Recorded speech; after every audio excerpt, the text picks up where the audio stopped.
Saudara, sekarang kita sudah ada di bulan yang baru, tentunya kita punya tema yang baru di bulan Juni ini. Dan di bulan Juni ini tema yang kita angkat berbicara mengenai hidup oleh roh. Dari bulan April kita belajar tentang salib. Lalu kita bergerak di bulan Mei, kita juga belajar tentang yang namanya empowerment, artinya kenaikan Tuhan itu memberikan dorongan, kekuatan buat kita di dalam melangkah bersama dengan Tuhan menjalani kehidupan ini. Dan di bulan ini saya percaya bahwa sebagaimana Yesus memberikan perintah kepada para murid, kalian jangan khotbah, kalian jangan melayani, kalian jangan menyampaikan firman sebelum kalian dipenuhi dengan Roh Kudus. Nah, banyak orang Kristen seringkali berpikir bahwa mereka hidup di bumi ini adalah dengan kekuatan mereka. Padahal sesungguhnya Anda dan saya bisa hidup sampai hari ini berkemampuan melewati segala sesuatunya sebenarnya adalah pekerjaan dari Tuhan sendiri yang bekerja di dalam setiap kita. Itu sebabnya kita perlu belajar sepanjang bulan ini tentang Roh Tuhan atau Roh Kudus. Makanya tema kita di sepanjang bulan Juni itu berbicara mengenai hidup oleh roh. Living from the Spirit. Nah, saya berharap di satu bulan ini Bapak Ibu bisa mengerti ada roh Tuhan yang memampukan saudara. Nah, judul hari ini adalah Roh Kudus sudah ada di dalammu. Sama-sama dengan saya katakan Roh Kudus sudah ada di dalam saya. Nah, ini penting nih. Kita perlu punya kesadaran ini. Dalam 35 menit ke depan saya akan bawa saudara untuk menangkap pesan ini bahwa Roh Kudus sudah ada di dalam saudara. Nah, ayat utamanya kita ambil dulu dari Roma pada pasal 8, ayat 16. Mari kita lihat, sama-sama yuk dengan saya kita baca 3, 2, 1, iya. Roh itu sendiri bersaksi bersama-sama dengan roh kita bahwa kita adalah anak-anak Allah. Sekali lagi, roh itu bersaksi bersama-sama dengan roh kita bahwa kita adalah anak-anak Allah. Nah, salah satu kesalahan terbesar dalam kehidupan kekristenan adalah banyak orang Kristen percaya, mereka mengira setelah lahir baru, maka seluruh dirinya langsung berubah dengan sempurna. Karena itu banyak orang Kristen berpikir ketika dia menerima Tuhan Yesus, maka langsung tuh, mungkin kelemahan tubuhnya langsung berubah. Mungkin fisiknya langsung berbeda, gitu loh. Banyak orang Kristen berpikir bahwa ketika dia lahir baru maka pola pikirnya langsung berubah. Ternyata saudara, tubuh kita nggak langsung berubah pada waktu kita lahir baru. Pikiran kita nggak langsung berubah. Juga emosi kita nggak otomatis langsung jadi dewasa. Tapi saudara, ada satu bagian di dalam diri manusia yang langsung otomatis seketika mengalami perubahan total. Yang dikatakan di dalam tulisan ini, bahwa yang berubah total di dalam diri kita adalah roh manusia. Makanya ada tulisannya di situ dengan rohnya huruf kecil. Itulah roh kita. Kalau rohnya huruf besar itu roh Tuhan. Berarti roh Anda dan saya dibangkitkan, roh Anda dan saya diciptakan menjadi baru. Nah, roh Anda dan saya yang telah dibangkitkan itulah yang membuat Roh Kudus itu tinggal di dalam kehidupan kita. Nah, kalau kita tidak mengalami hal ini, kalau kita tidak menyadari bahwa roh kita telah dijadikan baru, makanya kita seringkali menilai hubungan kita dengan Tuhan itu berdasarkan perasaan, berdasarkan emosi, atau keadaan lahiriah. Maksudnya begini saudara, kalau kita berpikir lahiriah kita baik, oh berarti Tuhan mengasihi saya nih gitu. Tapi kalau lahiriah fisik kita ada kendala, ada keluhan, ada sakit, oh berarti Tuhan lagi menjauh daripada saya. Nah, ini kan gak tepat saudara. Kalau saudara memahami bahwa setiap orang Kristen, rohnya yang telah jadi baru, itu menyadarkan dia bahwa, hey, saya adalah orang yang telah dikaruniai Tuhan. Bahwa Tuhan selalu ada bersama dengan saya. Makanya Alkitab sebenarnya mengajarkan hubungan dengan Tuhan itu bukanlah dimulai dengan fisik kita, bukan dengan perasaan kita. Tapi dimulai dari roh kita yang telah dihidupkan. Makanya katanya roh itu sendiri bersaksi bersama-sama dengan apa? Bukan jiwa kita, bukan fisik kita. Tapi dengan apa? Roh saya, sama-sama katakan dengan roh saya. Nah, disinilah Roh Kudus sekarang tinggal. Berarti catat baik, semua orang yang hadir di sini yang percaya pada Tuhan Yesus, roh Tuhan ada pada saudara. Karena roh Anda telah dijadikan baru. Oke, sekarang kita masuk bagian yang pertama. Manusia itu terdiri dari 3 bagian ini. Ada apa? Ada rohnya, terus ada jiwanya, ada tubuhnya. Maaf ya, ini tulisannya rohnya besar, maksudnya bukan roh Tuhan, ini roh kita. Roh manusianya gitu maksud saya. Roh, ada jiwa, dan ada tubuh. Nah, kita lihat dulu dalam 1 Tesalonika 5 ayat 23. Semoga Allah damai sejahtera menguduskan kamu seluruhnya. Dan semoga, apa di sana dikatakan? Roh, jiwa, dan tubuhmu terpelihara sempurna dengan tak bercacat pada kedatangan Yesus Kristus Tuhan kita. Nah, Alkitab menunjukkan bahwa ada 3 dimensi di sini. Ada tubuh, ada jiwa, ada roh. Tubuh itu adalah bagian yang di luar nih, yang terkoneksi dengan dunia. Melalui tubuh, kita memiliki panca indera. Panca indera kita bisa melihat mata, bisa mendengar telinga, bisa membaui hidung, bisa touch perabaan, dan bisa pengecapan. Yang terakhir ini pengecapan, lidah. Nah, panca indera ini berfungsi sebagai media untuk kita menerima data. Informasi yang masuk ke dalam diri kita melalui ini. Itu sebabnya tubuh kita itu meresponi semua yang ada perubahan di sekitar kita.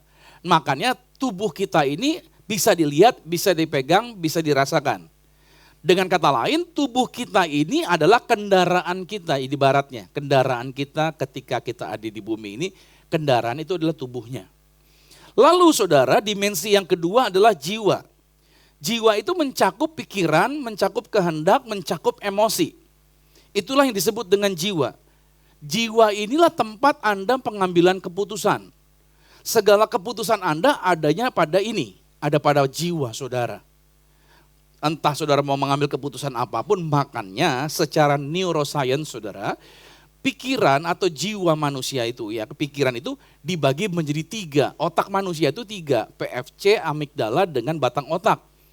PFC itu artinya prefrontal cortex, itu berbicara mengenai cara seseorang mengukur, menilai dengan ukuran yang terukur. Mengambil keputusan yang tepat dan menahan diri dalam mengambil langkah yang tidak tepat. Itulah disebut dengan PFC. Persoalannya PFC ini hanya dapat terbentuk pada usia manusia 23 sampai 25 tahun. Itu sebabnya anak-anak muda PFC-nya belum jadi. Mereka seringkali bergerak melalui sistem amigdala, itu perasaan yang bergerak. Perasaan itu bisa naik, bisa turun. Makanya anak-anak muda satu ketika bisa ceria, di waktu yang berbeda mereka bisa upset, mereka bisa kecewa dan nangis. Lalu saudara, ada sistem lagi disebut dengan batang otak. Batang otak itu adalah respons manusia terhadap sesuatu dan responnya cuma 2, fight atau flight. Maju atau mundur, hajar atau kabur. Nah, batang otak ini sama dengan disebut dengan otak reptil. Jadi kalau saudara lihat binatang itu cuma 2 responsnya. Lihat anjing, kalau kita anjing. Anjing itu kalau berani dia ngapain? Maju, kalau dia takut ngapain? Kabur, itu dia.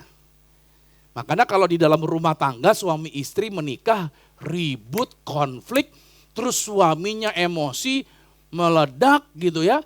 Atau enggak, dia akhirnya udahlah, gua bubar sama lu, gua tinggalin lu. Nah berarti yang digunakan adalah otak apanya?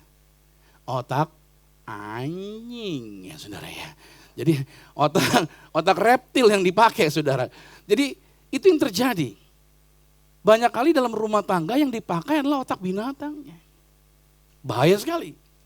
Makanya kekristenan itu kita ngajarin orang-orang berpikir dengan pola pikir yang benar. Makanya di sini, ini bagian yang kedua adalah dimensi yang kedua, jiwa. Jiwa mencakup pikiran, emosi, dan kehendak.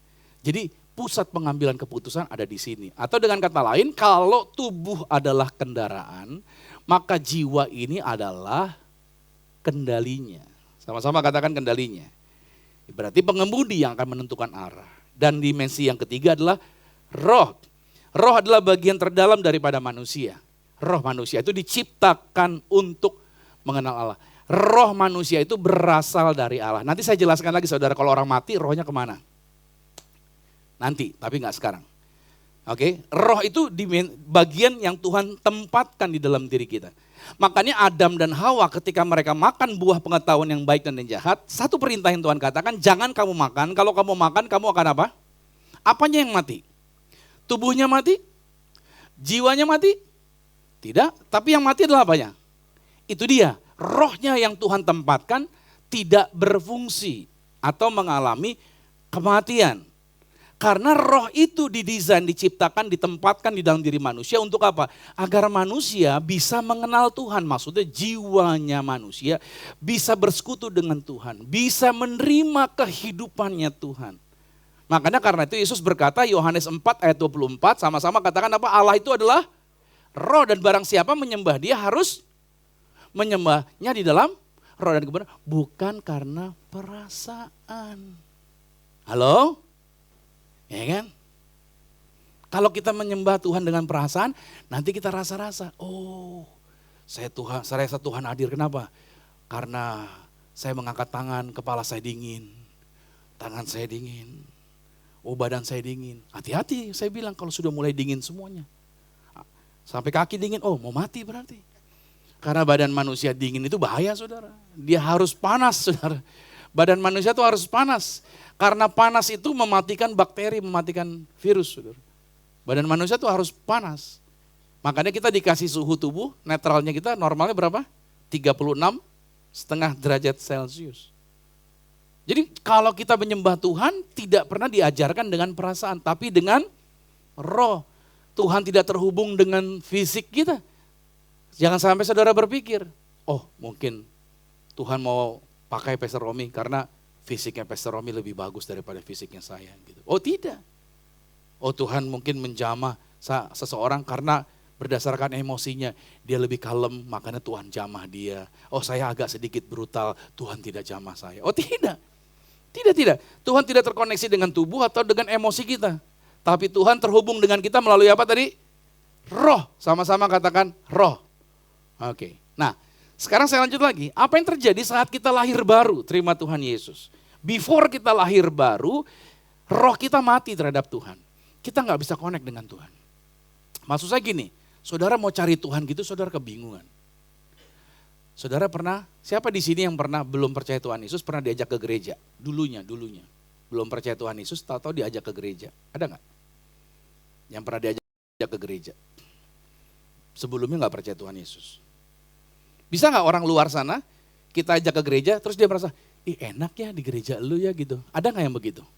Bisa nggak? Bisa. Mereka di sini bisa merasakan itu? Bisa. Tapi ketika mereka pulang ke rumah untuk mereka bersekutu memanggil nama Tuhan, bisa nggak? Nggak bisa. Kenapa? Karena itu tadi, rohnya belum lahir baru, rohnya belum hidup. Yang membuat saudara bisa berdoa di rumah, saudara bisa memanggil nama Tuhan dan saudara bisa merasakan damai, karena roh saudara telah jadi baru. Roh Anda yang telah jadi baru itu yang membuat saudara bisa terkoneksi dengan Bapa di sorga. Bilang amin dulu nih. Sekali lagi saya ulangi. Tuhan tidak terkoneksi melalui perasaan Anda, Tuhan tidak terkoneksi melalui fisik tubuh saudara. Tapi Tuhan terkoneksi melalui apa? Roh kita. Nah, makanya sebelum manusia lahir baru, kita terpisah dari kehidupannya Allah. Bukan berarti roh Anda tidak ada. Ada rohnya, tapi tidak memiliki kehidupan ilahi.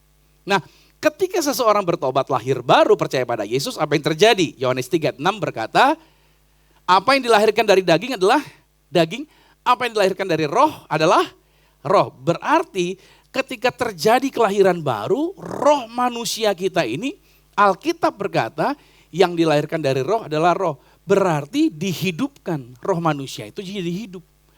Anda tidak bisa menghidupkan roh Anda, yang bisa menghidupkan adalah Tuhan. Sekali lagi saya tanya sama saudara, saya ulang lagi. Roh yang ada pada manusia itu punya manusia atau punya Tuhan? Tuhan yang taruh. Berarti yang bisa menghidupkan siapa? Ya Tuhan lagi yang menghidupkan. Berarti ketika orang lahir baru, rohnya diperbaharui. Dan rohnya kita itu bersatu dengan Kristus. Kenapa saya katakan demikian? 1 Korintus 6 ayat 17 berkata, siapa yang mengikatkan dirinya pada Tuhan, menjadi satu roh dengan dia. Perhatikan di sini, berarti semua yang ada di tempat ini, Anda yang sudah lahir baru, roh saudara tidak pernah terpisah dari Tuhan. Tapi Pak, saya tukang ngerokok Pak. Tuhan kayaknya nggak mau sama saya Pak. Tuhan tetap ada sama saudara, walaupun dia batuk-batuk dikit. Dia tidak meninggalkan Anda. Dia tetap saudara, dia nggak pernah menjauh dari saudara. Aduh Pak, kemarin saya main judi lagi Pak. Aduh, menang nggak? Menang sih Pak. Ya ada perpuluhan, jangan lupa. Enggak, bukan gitu saudara. Maksud saya adalah roh Tuhan tidak pernah meninggalkan saudara. Apapun yang saudara buat dan lain sebagainya. Dia tidak pernah putus hubungan dari saudara. Amin. Tapi kayaknya Tuhan kurang mengasihi saya Pak karena saya melakukan kesalahan. Tuhan tidak pernah mengurangi kasihnya kepada setiap manusia. Yang kurang adalah kasihnya kita sama Tuhan. Halo, Tuhan gak pernah mengurangi kasihnya. Yang ada kita justru yang kurang mengasihi Tuhan. Oh Tuhan tidak pernah menjauh dari kita. Yang ada kita yang menarik diri daripada Tuhan. Makanya teks ayat ini berkata, tidak satu tubuh dengan Tuhan. Tidak satu jiwa, tapi satu apa? Satu roh. Di sini berarti, catat ayat ini, ada Roh Kudus di dalam saudara. Dia gak pernah tarik, dia gak pernah mundur, dia gak pernah meninggalkan saudara. Apapun itu. Tapi saya habis berantem sama tetangga Pak, ribut Pak, maki-makian. Dia tetap ada bersama dengan saudara. Itu sebabnya kenapa banyak kesalahan fatal, saudara tidak kelanjutan kesalahan fatalnya. Terus menerus, kenapa? Karena ada roh Tuhan di dalam saudara yang selalu ngingetin, selalu sadarin. Walaupun kita salah. Masih bisa buat salah gak? Halo? Masih. Tapi Tuhan mengingatkan kita melalui apa? Ini nih.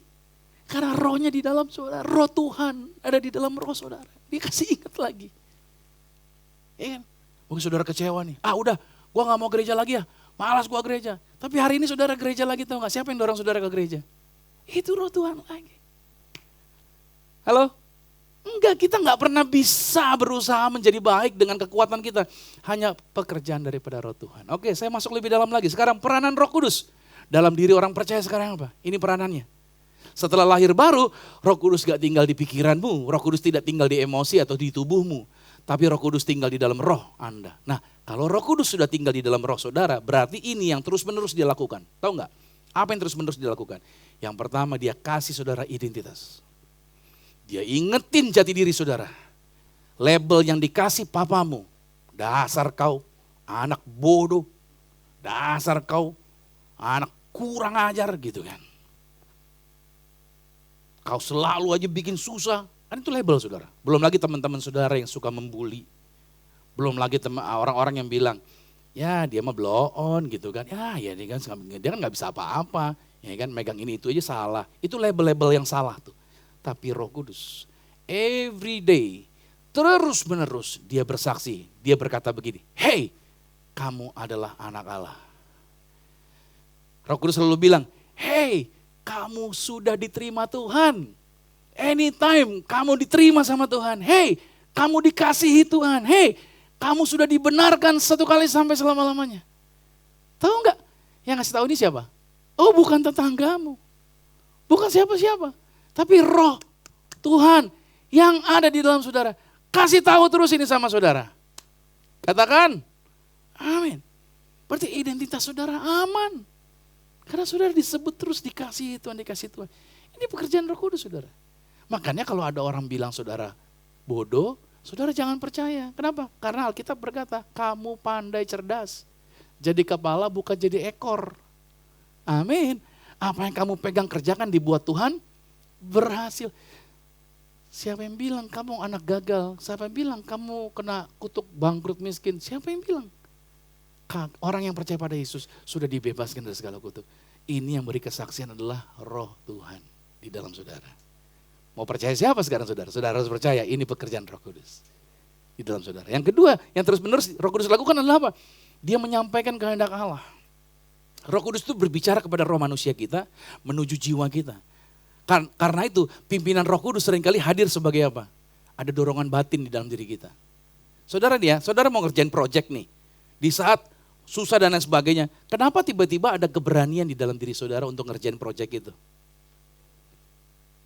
Siapa saudara pernah ngerasain itu? Emang karena saudara orang Batak, saudara berani gitu? Karena saudara orang Ambon, karena saudara orang Papua, saudara jadi berani gitu? Karena saudara mantan preman, gue berani hadapin ini, gue kerjain nih, gitu? Enggak. Yang bikin dorong itu siapa? Ini. Dorongan itu adalah kehendak Tuhan untuk saudara kerjakan. Siapa yang bikin? Roh Tuhan di dalam diri saudara. Saingannya banyak Pak, gede-gede Pak, raksasa. Tapi kenapa kamu maju dan kamu bisa kerjain? Siapa yang dorong? Itu Tuhan. Itu pekerjaan siapa? Pekerjaan Roh Kudus. kasih keyakinan, kasih dorongan di batin saudara. Ketika saudara mengerjakan proyek sesuatu hal yang saudara kerjakan, ada damai sejahtera. Pernah kerjaan begitu? Ada damai sejahtera?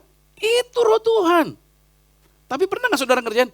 Gua gak damai nih, gua gak ambil deh. Pernah begitu? Itu roh Tuhan. Roh Tuhan menyampaikan kehendak Tuhan. Dengar, kamu gak bisa bahagia kalau kamu tidak melakukan kehendak Tuhan. Kebahagiaan kita adalah pada saat kita mengerjakan kehendak Tuhan. Bahkan ada peringatan-peringatan batin. Pernah ngalamin gak? Pada waktu kita tergoda untuk melakukan sebuah hal yang salah, badan kita menggigil disco. Gak enak nih gitu. Pernah ngalamin gitu gak? Ada gak ketidaknyamanan gitu? Itu apa? Itu halangan dari roh Tuhan. Bahwa kehendak Tuhan jangan lanjutkan nak. Jangan ikuti nak. Walaupun secara daging enak. Secara daging kayaknya oke. Tapi jangan lanjutkan. Itu tuh signal-signal yang dilakukan oleh roh Tuhan. Terus menerus di dalam kehidupan setiap kita. Artinya kita ini bisa berpikir salah gak? Sepandai-pandainya apa? Lanjutkan. Tupai melompat, suatu hari bisa apa? Padahal tupai jago loncat loh saudara. Tapi tetap bisa apa? Jatuh. Berarti sepintar-pintarnya manusia, tetap bisa ada bodohnya enggak? Ada bodohnya enggak? Tetap bisa bodoh saudara. Dan yang menjaga kita dari kebodohan ini Roh Kudus yang menjaga saudara untuk mengikuti kehendak Tuhan. Yang ketiga yang terus menerus Roh Kudus lakukan adalah dia mengalirkan kehidupan Allah di dalam hidup Anda. Sehingga saudara bisa punya semangat seperti hari ini. Walaupun saudara kena badai, dihianati, difitnah, harta saudara mungkin hilang. Tapi saudara masih bisa tetap eksis hidup sampai hari ini. Karena ini yang dikerjakan, ada aliran kehidupan Allah yang ada di dalam kehidupan saudara. 2 Korintus 3 ayat 6 bilang begini saudara, ialah membuat kami juga sanggup menjadi pelayan-pelayan dari suatu perjanjian baru. Yang tidak terdiri dari hukum yang tertulis, tetapi dari roh. Sebab hukum yang tertulis mematikan, tetapi katakan sama-sama Roh Kudus itu membuat Anda hidup. Amin dulu nih. Kalau saudara ke Bandara Manado ada tulisan Sito Timo Tumoto. Artinya orang hidup menghidupkan orang lain. Falsafahnya bagus. Makanya di dalam diri kita ada roh yang menghidupkan. Karena di dalam diri kita ada roh yang menghidupkan, kerinduan kita adalah apa? Mau menghidupkan orang lain. Makanya Roh Kudus yang menghidupkan kita menjadi sumber. Sumber apa dalam diri kita? Sumber kita punya kasih. Saudara, orang Kristen dikenal apa? Kasih. Dari mana kasih itu? Apa karena kita keturunan orang Solo? Apa karena kita keturunan orang Purwokerto? Ya kan? Bukan Purwokerto, Puerto Rico. Ya kan? Apakah karena kita keturunan orang-orang yang lemah lembut? Oh bukan. Tapi karena roh yang menghidupkan ini membuat kita bisa mengasihi orang yang jelas-jelas orang itu pernah mengkhianati kita. Halo? Itu kerjaannya roh. Roh Tuhan. Halo, dari mana saudara yang pernah di ghosting, yang pernah dikhianati, Anda bisa mulai lagi untuk mau bangun hubungan dengan orang. Anda pernah terluka nih. Tapi Anda mau bangun hubungan lagi. Dari mana Anda berani untuk memulai hubungan percaya sama orang? Siapa yang bisa memampukan? Roh Tuhan. Roh Tuhan memampukan Anda. Dari mana Anda bisa punya sukacita? Oh itu karena roh Tuhan yang bekerja. Dari mana Anda punya damai sejahtera? Itu roh Tuhan. Roh Tuhan yang menggerakkan, mengalirkan kehidupan Allah. Dari mana Anda punya hikmat? Ini memang pinter dia nih. Hebat loh hitung-hitungannya. Maka dia punya hikmat nih. Gak kejeblos. Bukan. Itu karena roh Tuhan yang menggerakkan. Kehidupan roh itu membuat Anda punya hikmat dan Anda punya kekuatan. Semua itu mengalir dari roh Tuhan kepada roh manusia. Kalau saya kasih gambarnya Pak, coba kasih gambar Pak. Mari perhatikan baik-baik di sini gambarnya. Roh manusia ini saudara, itu mengalir kepada jiwa. Roh ini mengalir kepada jiwa, mempengaruhi jiwa. Makanya jiwa itu bicara tadi tentang pikiran, emosi, kehendak. Roh itu inti terdalamnya. Jadi dia terus dari Roh Kudus membawa melalui roh dan mempengaruhi jiwa. Sehingga dalam praktek fisik Anda jadi benar. Praktek Anda di dunia ini benar tubuhnya, tergantung jiwanya mau gak menerima inputan dari roh. Dengar, Panca indera kita itu inputan dari tubuh. Kalau saudara bergerak berdasarkan panca indera, maka saudara akan dikendalikan oleh tubuh Anda. Dikendalikan oleh tubuh Anda, maka yang bergerak adalah perasaan-perasaan Anda. Jiwa Anda dikendalikan oleh perasaan-perasaan saudara. Suka dan tidak, like or dislike. Dalam hidup ini ada pro kon, selalu ada orang yang pro, ada orang yang kontra dengan kita. Kalau kita membiarkan data yang masuk berdasarkan panca indera, saudara bisa kecewa dan saudara bisa salah jalan. Tapi kalau saudara membiarkan Roh Kudus membawa melalui roh Anda, mempengaruhi jiwa Anda akan punya hikmat yang luar biasa. Sampai sini saudara mengerti maksud saya? Saudara tidak terburu-buru mengambil keputusan. Anda dapat tenang. Siapa yang bikin Anda tenang? Anda bisa tenang bukan karena Anda ada darahnya kukang di situ. Tahu nggak kukang? Binatang yang pelan, slow gitu. Oh, bukan. Roh Tuhan. Sama-sama katakan roh Tuhan. Yes. Itu mengalir saudara dari roh manusia kita. Sehingga jiwa kita bisa mengambil keputusan yang bijaksana. Dari mana saudara gak mau gosip lagi hidup saudara? Ya itu tadi. Roh Tuhan membawa arah kepada jiwa Anda. Sehingga mulut Anda, fisik Anda tidak dipakai lagi untuk bergosip. Dari mana kita gak maki-maki orang lagi? Itu roh tadi mempengaruhi jiwa. Dari mana istri bisa tunduk sama suami? Itu roh yang mempengaruhi jiwa. Dari mana seorang suami bisa mengasihi istrinya? Ya kan? Dia tidak tuntut istrinya, dia mengasihi istrinya. Bahkan dia bisa beliin istrinya bakso 100 juta. Itu karena dorongan dari roh. Bakso 100 juta kayak gimana tuh saudara? Luar biasa saudara. Haleluya. Yang keempat saudara, jiwa ini menjadi medan pertempuran. Ini persoalannya sekarang. Pak, kasih gambar lagi Pak. Nah pertempurannya di sini, di pikiranmu. Pertempuran paling hebat bukan di Selat Hormuz.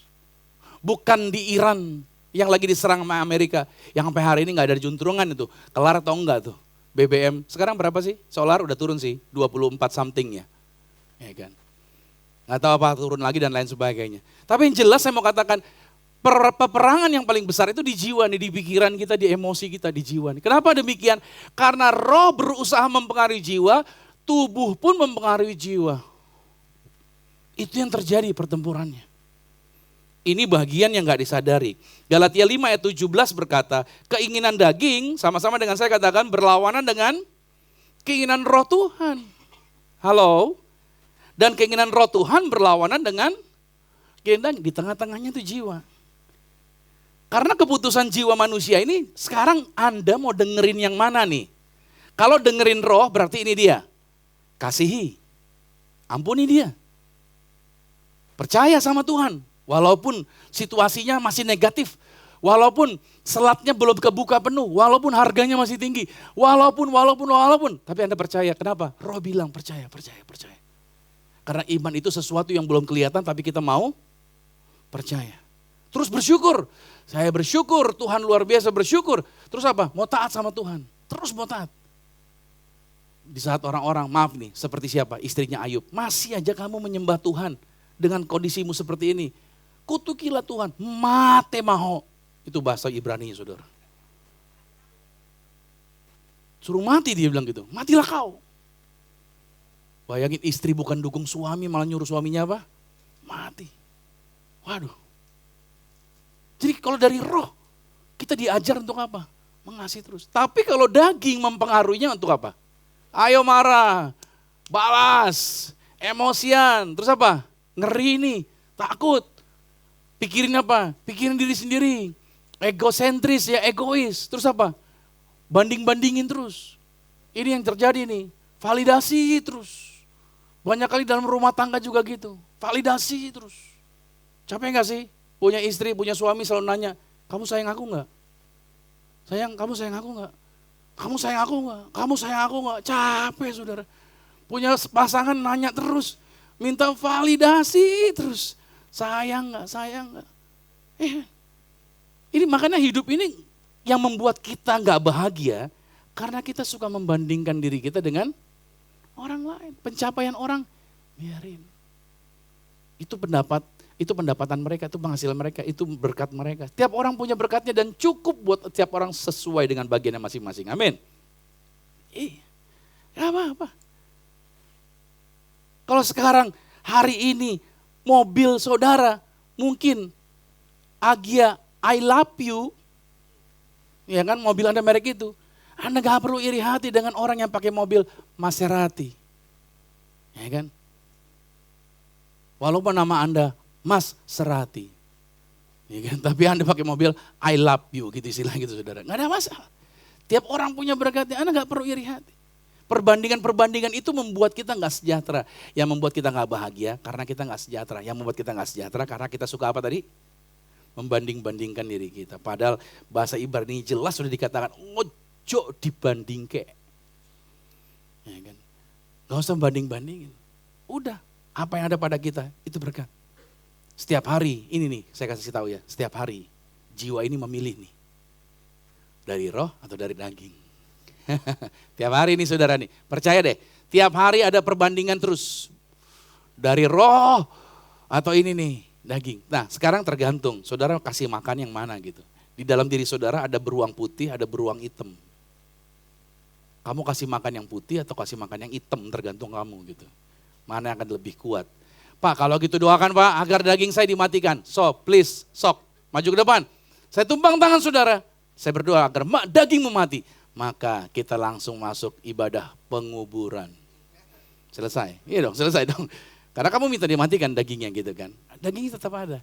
Tapi jangan biarkan dia mengambil kendali. Caranya apa? Hiduplah oleh roh. Yang kelima sekarang. Tubuh kita belum sepenuhnya ditebus. Orang sudah dibaptis nih. Udah bertobat lahir baru nih. Tapi ternyata tubuh kita ini masih punya yang namanya kebiasaan. Dengar ya, manusia itu makhluk kebiasaan. Sama-sama katakan makhluk kebiasaan. Ya, kita itu mengulangi. Makanya kita punya memori alam bawah sadar. Oke, alam bawah sadar. Kita itu bergerak berdasarkan memori.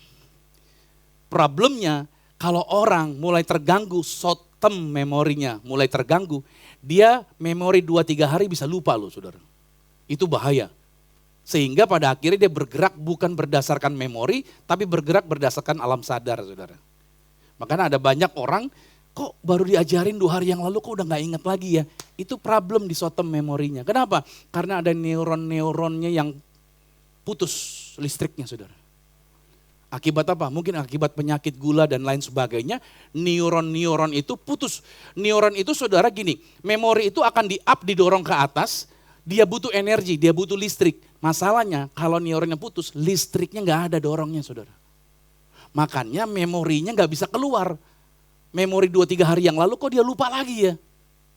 Kenapa? Karena itu tadi, jalurnya putus. Makanya kenapa kita ini ya, lansia bukan berarti otaknya akan macet. Enggak ada lansia otaknya macet. Otak kita bukan elektronik. Otak kita itu organik yang terus bergerak, bekerja. Makanya para lansia kenapa diajarin jalan kaki. Untuk apa? Untuk mencegah demensia agar otaknya terus bekerja. Yang kedua, para lansia jangan berhenti untuk mencoba hal baru.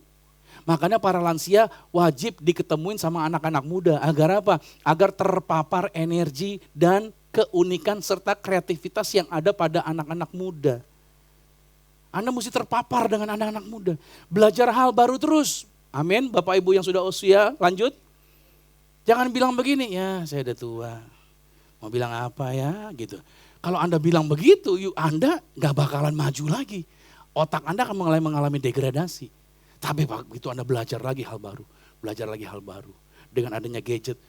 Orang tua sering-sering belajar.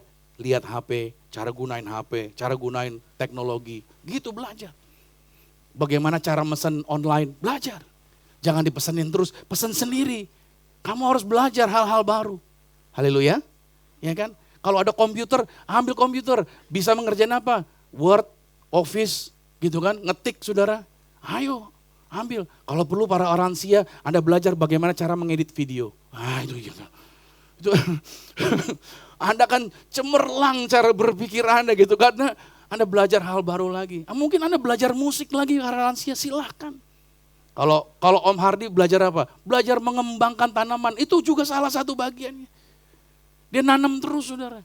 Anyway Om, Jeruk nipisnya udah lebatnya luar biasa om buahnya om di tempat saya. Saya dikasih sama beliau saudara.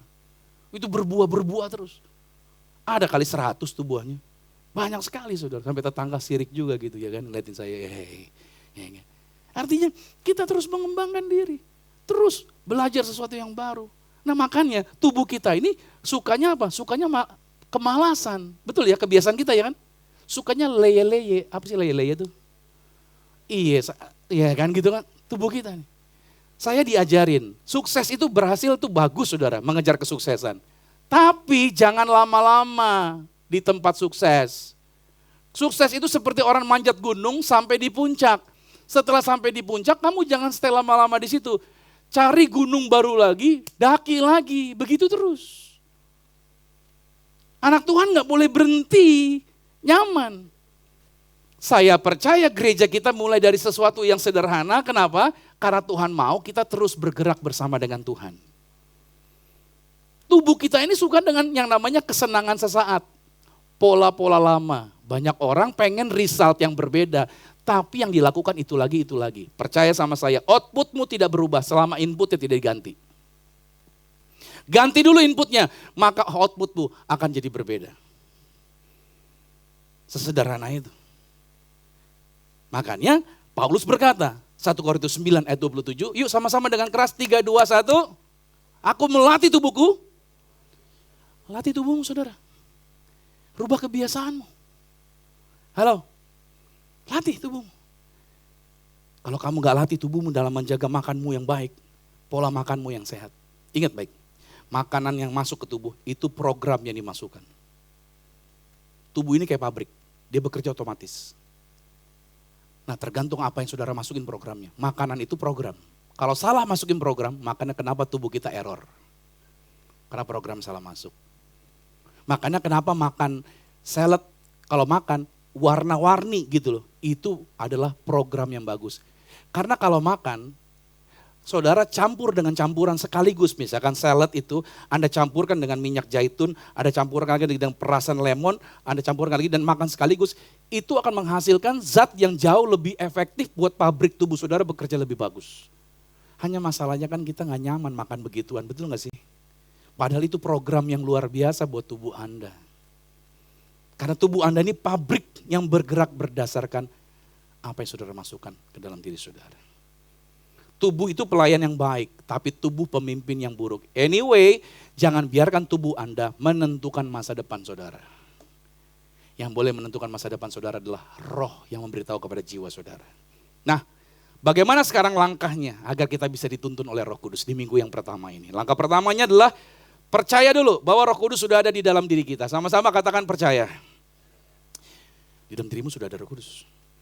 Gak usah tanya Pastor Romi, di dalam diri saya ada Roh Kudus gak? Ada, udah. Gak perlu lagi saudara tanya sama saya. Orang yang sudah lahir baru, di dalam dirinya sudah ada Roh Kudus.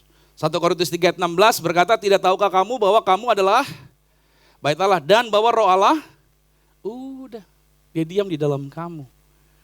Banyak orang Kristen masih hidup berdasarkan perasaannya sih. Sudah, lepasin. Kita bergerak bukan berdasarkan perasaan. Kehadiran Roh Kudus tidak ditentukan oleh perasaan kita. Dia selalu ada bersama dengan saudara.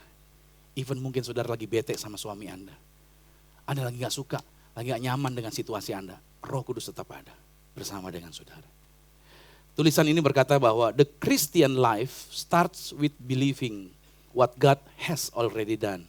Not trying to get him to do something he has already done.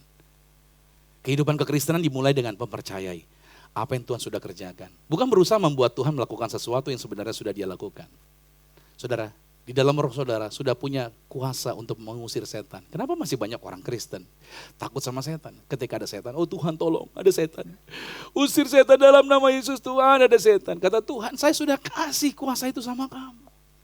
Telepon Pastor Romi ini, Pastor Romi ada setan di rumah saya. Padahal saudara, Anda bisa mengusir setan. Kenapa? Karena kuasa itu sudah diberikan kepada saudara.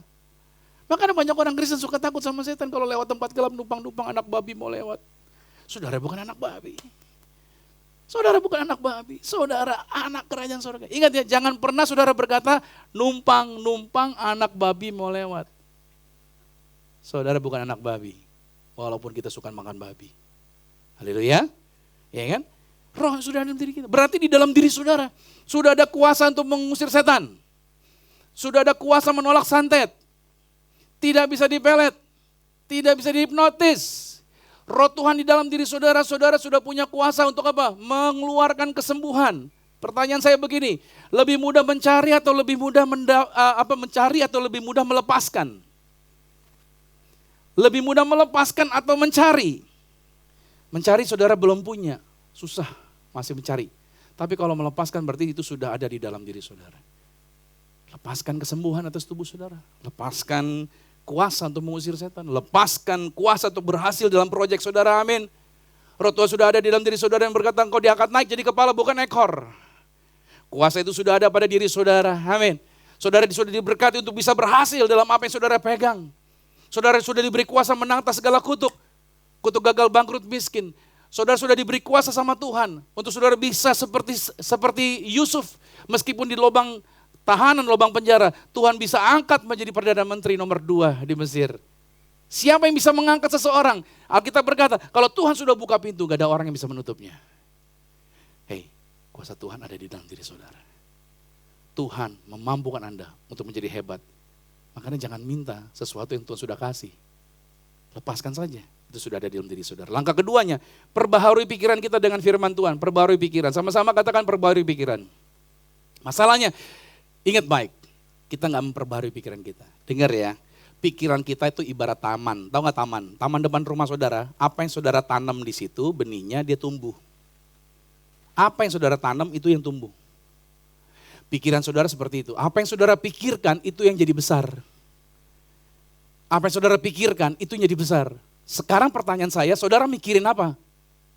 Anda mikirinnya apa? Kalau engkau mikirinnya minus terus. Makanya saya kalau ketemu orang ngomongin tentang kesusahan, aduh ekonomi Indonesia, aduh susah begini, aduh susah begitu. Saya cuma mau katakan, saya kalau ketemu orang yang minus, saya menarik diri. Kenapa?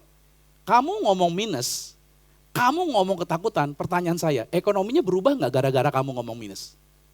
Kagak berubah. Daripada kamu hanya membuat dirimu tidak nyaman, better menurut saya malahan ngomong kebalikan. Daripada ngomong minus, ngomong yang positif. At least kamu telah membuat jiwamu tenang. Kalau jiwamu tenang, pikiran tenang. Kalau pikiran tenang berarti melihat prospek lebih cemerlang. Amin. Itu dia. Ngapain kita meresponi semuanya jadi negatif? Roma 12 ayat 2, janganlah kamu menjadi serupa dengan dunia ini, tapi berubahlah oleh pembaruan budimu. Itu dia cara berpikir kita. Nah, rohmu sudah baru, tapi pikiran kita ini yang perlu diberesin terus menerus. Terus menerus, semakin selaras dengan firman, semakin kamu ambil Alkitab, selaras dengan ini, semakin Anda akan mengenali suara Roh Kudus. Roh Kudus berbicara buat kita. Masalahnya kok saya nggak dengar Pak, karena kamu tidak masuk di dalam frekuensinya dia. Kalau kamu baca ini, kamu akan punya frekuensi yang sama. Karena Roh Kudus tidak pernah berbicara di luar ini. Yang setuju katakan amin. Yang ketiga langkahnya, belajar peka terhadap damai sejahtera. Dalam langkah-langkah yang kita lakukan, ada damai sejahtera nih yang menuntun nih. Nah itu peka tuh. Kalau damai sejahtera berarti gas. Tapi kalau enggak damai sejahtera, jangan lanjutkan. Roh Kudus sering memimpin melalui damai sejahtera batin. Kolose 3 ayat 15 berkata, hendaklah apa? Damai sejahtera Kristus memerintah. Berarti tuntunan orang percaya itu enggak harus suara audible, saudara. Seringkali saya tidak dengan suara audible, tapi dengan impresi yang Tuhan taruh di hati saya dalam damai sejahtera.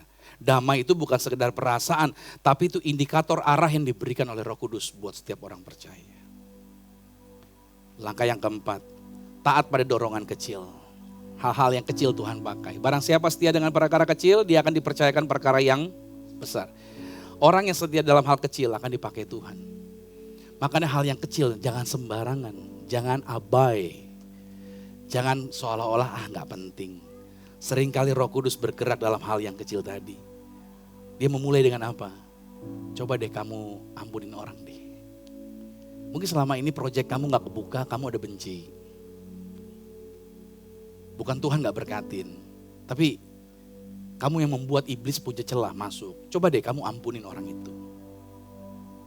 Mungkin hari ini Roh Kudus bicara buat saudara, ayo ambil telepon, coba kamu telepon orang itu, ampuni dia, berbaikanlah sama orang itu. Mungkin kamu ada kebencian yang kamu tahan. Kalau hari ini Roh Kudus bersuara buat saudara untuk angkat telepon ngomong sama dia, ayo. Ayo beri bantuan, belajar beri bantuan. Seringkali kita berkata, masalah saya aja banyak, saya mau nolongin orang, gimana caranya? Ternyata saudara, untuk melepaskan masalah kita, simpul yang mengikat dalam masalah kita, ternyata pada waktu kita bantu orang lain melepaskan simpulnya, simpul kita terlepas dengan sendirinya saudara. Ternyata cara Tuhan memberkati kita adalah dengan cara kita menolong orang. Pada waktu kita mau menolong orang, masalah kita beres loh. Itu ajaib ya. Dunia gak punya cara begini. Dunia bilang, gua dulu beres. Gua aja sumpek. Tapi enggak. Tuhan mau mengajarkan saya juga begitu. Saya punya masalah gak? Banyak saudara. Tapi saya mikirin jemaat. Saya nolongin orang dulu. Saya nolongin orang. Saya doain mereka. Saya pikirin mereka. Terus masalah saya sampai mikirin, Tuhan lah. Dan tak tahu masalah saya beres saudara. Saya terjadi atas saya berkali-kali seperti itu. Pada waktu saya membantu orang. Pada waktu saya memberi waktu buat orang. Tuhan beresin masalah-masalah saya. Kalau Tuhan dorong saudara ambil waktu pelayanan, ayo ambil pelayanan. Jadi asyir aja tuh pelayanan, hal kecil gak apa-apa. Ambil bagian dalam pelayanan. Saudara akan belajar punya kepekaan rohani. Amin. Langkah yang kelima saudara, tolak dominasi kedagingan. Alkitab berkata, Galatia 5 ayat 16, hiduplah oleh roh, maka kamu tidak akan menuruti kehendak. Siapa yang saudara yang pernah buat salah gini? Aduh, gue nyesel buat salah. Tuhan, aku tolak nih perbuatan salah ini, aku tolak dalam nama Yesus, dalam nama Yesus. Tapi setiap kali saudara tolak, berikutnya lagi, ntar nongol lagi dan saudara jatuh lagi. Pernah ada yang begini? Saya tahu dari mata saudara, gak usah ngaku. Masalahnya kenapa saudara ngulang lagi? Karena saudara menolakin dosa terus, tolak daging terus. Alkitab berkata tidak disuruh kamu tolak daging. Alkitab berkata hiduplah oleh roh, pikirin roh Tuhan aja. Pikirin perkataan Tuhan, pikirin kebenaran Tuhan. Fokusmu bukan kepada melawan daging, tapi fokusmu berjalan dalam roh. Kalau kamu fokusnya kepada roh, maka otomatis dagingnya lemah, tidak berkuasa untuk mengganggu saudara. Kenapa orang selalu jatuh dalam dosa? Karena yang mereka ingat adalah dosa-dosanya. Aku tolak dosa ini, aku tolak dosa ini, aku tolak dosa ini. Akhirnya dosanya jadi lagi. Ganti saudara. Aku bersyukur atas kasih karunia Tuhan. Anugerah Tuhan berlimpah atasku. Kebaikan Tuhan tidak pernah berhenti atasku. Aku dikasihi Tuhan. Mujizatnya terjadi. Pertolongan demi pertolongan. Janji firman Tuhan ABCD dan lain sebagainya. Saudara ngomongin firman Tuhan terus. Apa yang terjadi? Pikiran saudara tidak punya kesempatan mikirin dosa, mikirin kedagingan. Sampai sini saudara mengerti maksud saya? Cukup saudara ganti formatnya, fokusnya. Saudara yang selama ini bergumul dengan kedagingan saudara, karena saudara selalu nolak daging terus. Coba ganti. Fokusnya kepada apa? Keinginan roh. Kalau saudara fokusnya pada keinginan roh, kekuatan daging akan menjadi lemah. Semakin kita berjalan dalam roh, semakin pengaruh daging melemah. Nah, saya simpulkan berarti ketika Anda lahir baru, roh Anda telah dibangkitkan, Roh Kudus tinggal di dalam saudara, dan Tuhan selalu berbicara kepada Anda melalui roh Anda yang telah jadi baru. Jiwa Anda izinkan terbuka. Izinkan. Seperti gambar tadi Pak, kasih gambar lagi. Izinkan roh Tuhan bersuara dari roh ini. Mempengaruhi jiwa saudara. Terus menerus. Bilang amin dulu nih. Kita gak bisa saudara, cuma hari Minggu doang. Every day. Setiap hari Anda harus memilih. Mengikuti Roh Kudus atau mengikuti kedagingan. Kehidupan kekristenan yang menang bukan terjadi karena kita berusaha lebih keras. Tapi kehidupan Kristen yang menang terjadi ketika jiwa kita semakin tunduk kepada Roh Kudus yang sudah tinggal di dalam roh kita. Kalimat penutup yang saya berikan buat saudara adalah ini. Orang percaya tidak sedang berusaha mendapatkan Roh Kudus. Orang percaya sedang belajar hidup dari Roh Kudus yang sudah tinggal di dalam dirinya. Siapa yang setuju? Angkat tangan saudara. Roh Kudus ada di dalam saudara. Belajarlah dari dia. Amin. Belajar dari Roh Kudus. Roh Kudus ada di dalam saudara. Dan suaranya sama dengan ini. Ambil ini. Maka saudara akan tahu suaranya akan bersuara keras di dalam diri saudara. Terus izinkan Roh Kudus bersuara. Izinkan Roh Kudus bersuara saudara, semakin jiwamu tunduk kepada Roh Kudus, semakin kehidupan Kristen dinyatakan. Semakin kau melihat kemuliaan Tuhan.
Tepuk tangan di atas kepala dong.